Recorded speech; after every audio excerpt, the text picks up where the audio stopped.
আমি বিশ্বাস করি বাংলাদেশের উলামায়ে কেরাম যদি এক হয় কোন জালেমার সুযোগ পাবে না।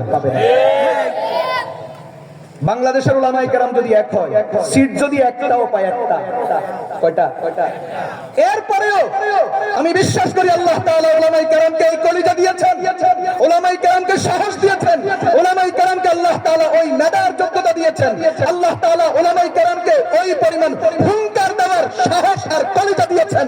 কোন আলেম যদি একটা সিটও পায়, সব দল মিলে যদি একটা সিটও পায়, একটা সিটের গরমে একজন এমপি আলেমের গরমে ক্ষমতায় যারাই আসবে কোরআন সুন্নাহর বিরুদ্ধে, দেশের বিরুদ্ধে, স্বাধীনতার বিরুদ্ধে কোন আইন করে পার পাবে না, কাঁপায়া দিতে পারবে না, শায়েস্তা হবে। ঠিক আছে, ঠিক আছে।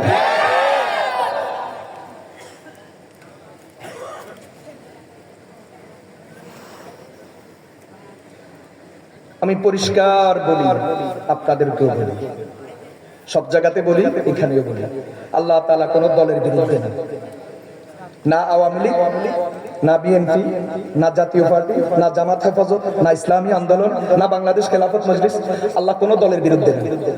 কিসের বিরুদ্ধে? সবাই আমার সাথে বলেন, জালেমের বিরুদ্ধে। বলেন জালেমের বিরুদ্ধে। যেই দলে জালেম আছে, যেই দলে জুলুম আছে, আল্লাহ তাআলা ওদেরকে সাইজ করবে।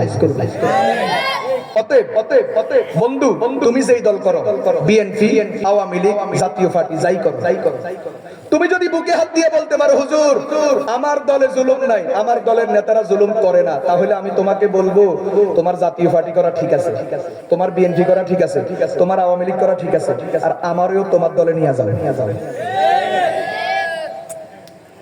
আর আল্লাহ তাআলা কারো পক্ষে না, জামাত হেফাজতের পক্ষে না, ইসলামী আন্দোলনের পক্ষে না, বাংলাদেশ খেলাফত মজলিসের পক্ষে না, আওয়ামী লীগ বিএনপির পক্ষে না। কার পক্ষে? সবাই বলেন ইনসাফের পক্ষে। সবাই বলেন ইনসাফের পক্ষে। যাদের কাছে ইনসাফ আছে আল্লাহ তাআলা তাদের পক্ষে। তুমি যদি বলো তোমার দলে ইনসাফ আছে, তোমার দল করো। আমি তো বলি না তোমার দল ছেড়ে আমার দলে যোগ দাও, আমার দলে তো নেই, যোগ দিবা কেমনে? সোজা কথা কি বলেন? আল্লাহ জুলুমের বিরুদ্ধে, ইনসাফের পক্ষে। আল্লাহর সাথে কোন দলের ফিরিত নাই, আল্লাহর সাথে কোন দলের দুশমনী নাই, দুশমনী জুলুমের সাথে, ফিরিত ইনসাফের সাথে। পরিষ্কার হয়েছে? বাস, আপনি আপনার দল করেন, কোনো সমস্যা নেই, শুধু এটা মাথায় রাখবেন। অতএব মুসলমান ভাইয়েরা, বিশেষ করে যুবক বন্ধুদেরকে বলি, ভালো করে শুনেন।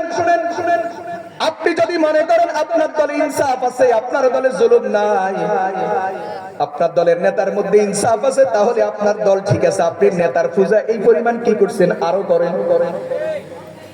আজ যদি আপনি মনে করেন আপনার দলে জুলুম আছে, আপনার নেতা জুলুম করে, তাহলে আমি আপনার পায়ে হাত দিয়ে বলবো, যদি ঈমান বাঁচাইতে হয় তাড়াতাড়ি তওবা করে ওই দলকে 3 তালাক দেন। কেন? ঈমান বাঁচানোর জন্য। বলেন কেন? যেই দলের জুলুম আছে, যেই নেতার মধ্যে জুলুম আছে, ওই নেতাকে তালাক দিতে হবে, দলকে তালাক দিতে হবে। কেন? বলেন কেন? ঈমান বাঁচানোর জন্য। এখন বলেন আমি কোন দলের বিরুদ্ধে করছি না, আমি কোন দলের দালালি করছি না। খবরদার, এ পর্যন্ত কোন দলের দালালি করি নাই, সামনেও করব না। এ পর্যন্ত কোন দলের দুশমনী করি নাই, সামনেও করব না। দুশমনী করব তো জুলুমের, দালালি করব তো ইনসাফের। বলেন দালালি করব কার? ইনসাফ। তুমি আমার দালাল বলার কোনো সমস্যা নাই। আর দুশমনী কার সাথে হবে? বলেন কেন? আল্লাহ তাআলা নিজে জালেমকে পছন্দ করে না, নবীজি জালেমকে পছন্দ করেন না, পৃথিবীর কোন নবী রাসূল জালেমকে পছন্দ করেন না। মেরে দোস্ত, আল্লাহর হাবিব সাল্লাল্লাহু আলাইহি ওয়াসাল্লাম স্পষ্ট বলছেন, মান মাশা মা যালিমিন ইউকাদ্দিহু ওয়া হুয়া ইয়ালাম ফাকাদ খারাজা মিনাল ইসলাম। নবীজি বলছেন, যে জেনে শুনে কোন জালেমের সাথে চলে, কোন জালেমকে সাপোর্ট করে, কোন জালেমকে সমর্থন করে, আল্লাহর নবী বলেন সে ইসলাম থেকে বেরিয়ে গেল। ইসলাম বিন্দু মাত্র তার মধ্যে নাই। 40 বার হজ করে, 70 রাকাত নফল নামাজ পড়ে, প্রতিদিন 5 ওয়াক্ত নফল নামাজ, 5 ওয়াক্ত নামাজ জামাতে পড়ে, তাহাজ্জুদ পড়ে, চাষ্ট পড়ে, দান খয়রাত করে, সব কিছু করে, কিন্তু সম্পর্ক জালেমের সাথে, উঠা বসা জালেমের সাথে, স্পষ্ট তার নামাজ রোজা কোনো কাজে লাগবে না, ঈমান থেকে বেরিয়ে যাবে, বেঈমান হয়ে যাবে। এই জন্য বলি ঈমান বাঁচানোর একমাত্র উপায় জালেমকে ত্যাগ করা, জালেমকে কি করা? আল্লাহ তাআলা বুঝার তৌফিক দান করুন।